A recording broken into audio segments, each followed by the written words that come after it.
Chapter 20. Antonyms and Synonyms. Antonyms.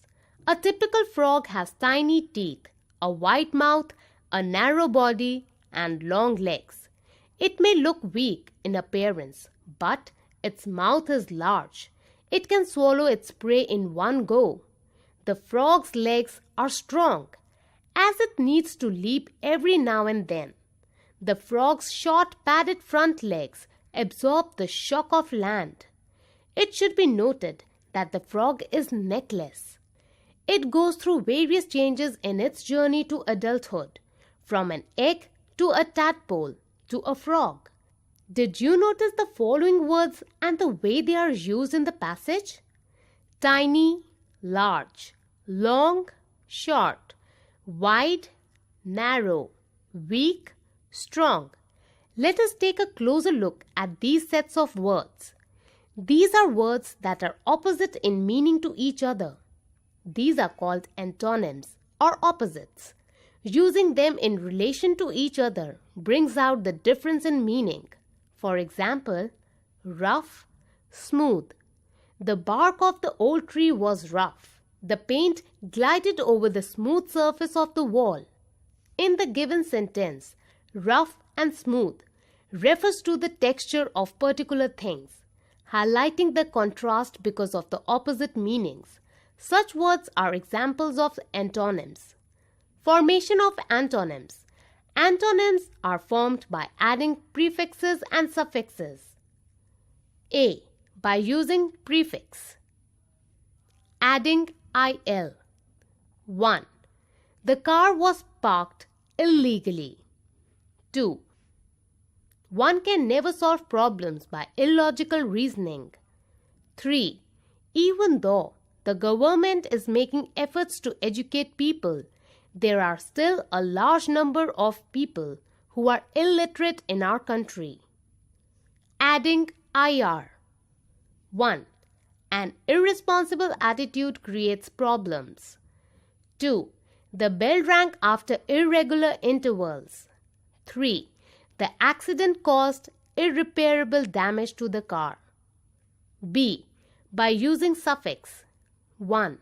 The money can be usefully spent on new books. 2. What a useless waste of resources. 3. We are hopeful about her winning the singing competition. 3. They both went on for a seemingly hopeless quest to find their lost dog. 5. You should be extremely careful while using sharp objects such as blades and knives. 6. How can you be so careless about your health? C. By using a word that is opposite in meaning. Innocent, guilty. It is unfair to punish the innocent for something that they have not done. The guilty expression on the face of the thief proved that he was lying. Synonyms. Read the following story. There was a very narrow bridge over a river. One day, a goat was crossing this bridge. Just when he reached in the middle of the bridge, he met another goat. There was no space for them to pass each other. Go back, he said to the other goat. There is no space for both of us. Why should I go back? Said the other goat. Why don't you go back? You must go back, said the first goat, because I am stronger than you. You are not mightier than me, said the second goat. We will see about that, said the first goat, and he lowered his horns to halt the other goat. Stop, said the second goat. If we fight, we shall both fall into the river and drown. Instead, I have a solution. I shall lie down, and you may cross over me. The wise goat lay down on the bridge, and the other goat walked lightly over him. They passed each other and went on their ways. Some words are highlighted in the above story. These are middle, stronger, halt, and solution. Read the story again and notice the highlighted words in this version. There was a very narrow bridge over the river. One day, a goat was crossing this bridge. In the center of the bridge, He met another goat. There was no space for them to pass each other. Go back, he said to the other goat. There is no space for both of us. Why should I go back? Said the other goat. Why don't you go back? You must go back, said the first goat, because I am more powerful than you. You are not mightier than me, said the second goat.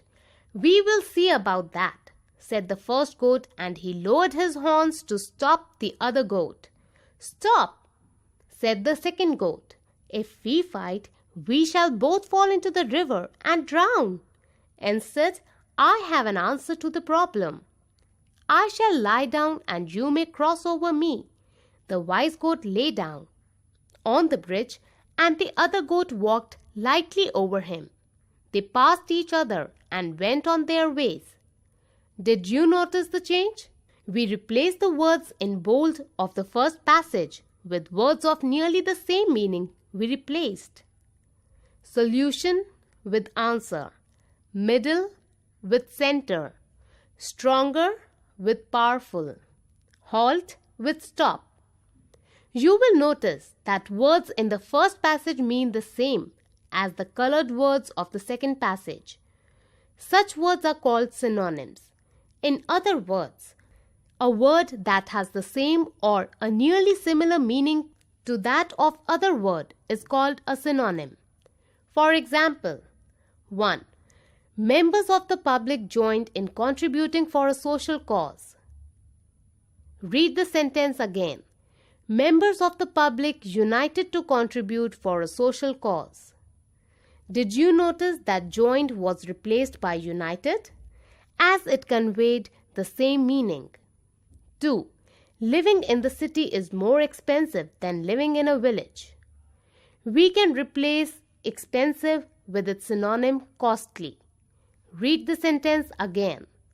Living in the city is more costly than living in a village. Using a synonym adds variety and makes the language more interesting. For example, it is particularly interesting to compare the two versions.